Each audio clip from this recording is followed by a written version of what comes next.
KCR welcome. ఎందుకంటే 2 సంవత్సరాల తర్వాతనైనా ప్రజా సమస్యలు ఉన్నాయి, వాటి మీద కొట్లాడదాని బయటికి రావడం అనేది ఒక ప్రజాస్వామ్యయుత వాతావరణం. మేము దాన్ని వ్యతిరేకించాం, కానీ చాలా సమాధానాలు చెప్పాల్సిన అవసరం ఉంది. అట్లనే అసెంబ్లీకి కూడా రా.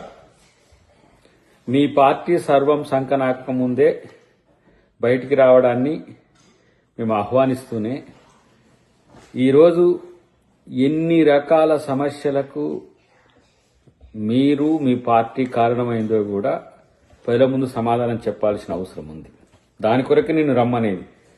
ఏదో చూపుగానో కొత్త పెళ్లి కొడుకుగానో తెలంగాణ రాజకీయాల్లో వచ్చి పొమ్మని చెప్పడానికి కాదు.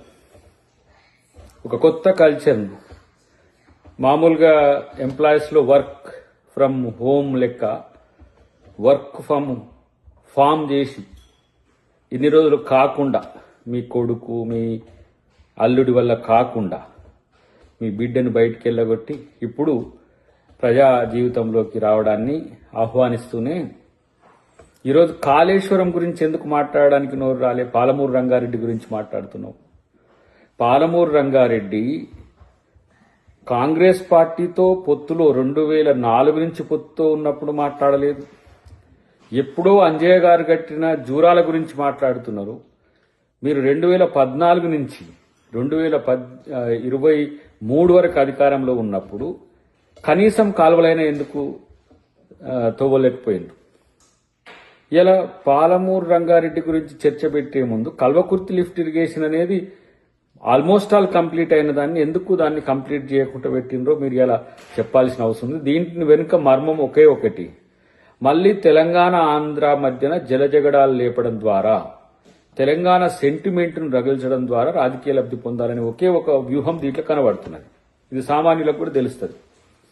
అదే గనక తెలంగాణ భవిష్యత్తే నీకు ముఖ్యమై ఉంటే తెలంగాణలో ఉన్న ఇతర అంశాలన్నింటినీ తెర మీదకి తీసుకొచ్చి వాటి మీద చర్చ పెట్టాల్సిన అవసరం ఉండే.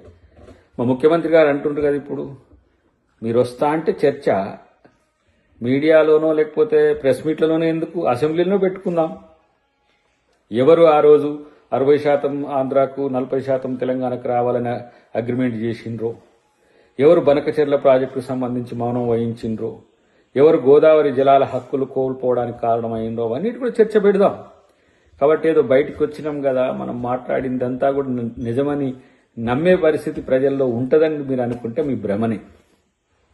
ఇలా తెలంగాణను సర్వం నాశనం చేసిన తర్వాత, నీ పార్టీ సర్వం నాశనం అయిన తర్వాత పూర్తి స్థాయిలో ఆ పార్టీని కాపాడుకోవాలంటే నువ్వు రాకపోతే తప్పదని తెలిసినాక, మేమందరం అన్నాక, ఈ మధ్యనే నేను కూడా చెప్పిన, నీ పార్టీ నువ్వు వస్తే బయటకు వస్తే కాపాడుకోవడానికి అవకాశం ఉంటుంది తప్పితే ఆ పార్టీని ఎవడు కాపాడలేడని చెప్పినాక వచ్చిన పరిస్థితి. కాబట్టి వీఆర్ వెల్కమింగ్.